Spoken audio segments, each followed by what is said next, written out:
E aí, galera? Aqui quem fala é o professor Pablo de Artes. Hoje nossa aula vai ser um pouquinho mais curta e vai ser sobre uma parte prática do barroco, né? A gente vem estudando aí barroco italiano, barroco brasileiro, e agora nós vamos falar um pouco da prática, assim como nós fizemos no Renascimento. Então hoje lhes trago um pouquinho das técnicas do barroco, que é o claro e escuro, a luz e sombra. Assim como o Renascimento inovou com o uso da perspectiva, o barroco fez isso com o estudo deles de claro e escuro, a manipulação da luz, como eu costumo chamar. E é óbvio, eu trouxe alguns exemplos atuais para vocês, né? Se nós formos até aqui, nós teremos os exemplos barrocos, né? De duas obras que eu já mostrei para vocês, já foi falado em outro vídeo, eu trouxe elas novamente para vocês verem como o fundo escuro, por exemplo, esse jogo de claro e escuro faz destacar aquilo que o artista quer mostrar. Então, nessa primeira imagem da inspiração de São Mateus, o que acontece? Reparem que o fundo é todo escuro, ele é usado cores escuras. Claro que tem pedaços que são um pouquinho mais claros, mas no geral ele é escuro. E tudo isso ajuda a destacar o quê? O anjo, que está aqui com branco, mesmo ele que está ainda com partes bastante escuras, ele se destaca porque o fundo é mais escuro do que ele, e principalmente a figura central e mais importante da obra, que é o São Mateus, que está aqui com vermelho, laranja, bastante iluminado, né? Até a pele dele chega a estar um pouco dourada, de tão iluminado que ele está.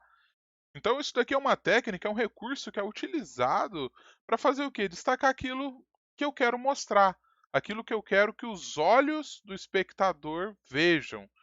E aqui o artista, o Caravaggio, queria que a gente visse justamente essas duas figuras, porque elas são importantes, todo o resto perde sua importância, né? Então, por isso que o fundo é escuro. E como ele quer demonstrar a importância dessas duas imagens, desses dois seres, ele deixa eles claros, assim como nessa outra obra, onde nós temos aqui Cristo crucificado, em que todo o fundo chega, né, a parecer preto, a ficar enegrecido, escuro. E o que destaca aqui? A cruz, né, a madeira onde ele está pregado, e o próprio corpo de Cristo, que está bem clareado, bem ao centro ele é ainda mais claro. E aí nós temos, né, um trabalho de sombra.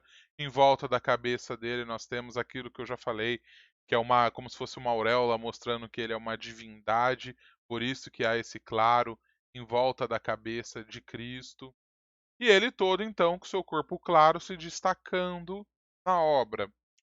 Nós voltarmos aqui para os exemplos que nós temos hoje em dia, né, que eu trouxe aqui no caso os mangás. Então vai falar o quê? Do dualismo do barroco. E vai trabalhar com o antagonismo. O que são antagonismos? São forças opostas. Como o claro, que é o oposto do escuro, o bem, que é o oposto do mal, Deus e o diabo. Então são sempre com forças opostas. Aqui eu trouxe um exemplo do mangá original, né, de um dos últimos capítulos, do personagem Urahara Kisuke. E o que acontece? O fundo todo escuro e ele com o seu, né, com seu roupão branco e por debaixo seu kimono preto. Então você vai tendo esse jogo escuro, claro, claro. Né? Reparem bastante que se brinca com isso, claro, escuro, o tempo todo para ir destacando o que a gente quer mostrar. Nesta outra imagem aqui tem um desenho feito por mim, bastante antigo já, em que eu também trabalho com isso. Então, um fundo claro, com o kimono escuro. Aqui por debaixo eu estava representando o kimono verde que ele usa, então eu não deixei ele escurão como se fosse preto. Né? Eu trabalhei em tons. Aqui eu deixei bastante escuro, preto mesmo, com nanquim. E aqui eu fiz a lápis, né? E deixei ele acinzentado com lápis. E o personagem mais branco, né? Como ele tem o cabelo loiro, mantive branco na cor da pele, fiz o sombreamento, né? Todo exagerado nos olhos, a ponto da gente não ver os olhos, o chapéu dele que é todo listrado. Então eu trabalhei também com essa questão do claro e do escuro no meu desenho, certo? Aqui trago outros exemplos para vocês. O claro e o escuro são utilizados para destacar aquilo que se deseja dar ênfase, ou seja, aquilo que a pessoa quer mostrar. né? Você ajuda a criar um drama maior, aquele fundo enegrecido, né? Parece que o cara está envolto de trevas e ele se destaca ali no meio iluminado. Aqui temos um personagem do mangá do Tenjou Teng.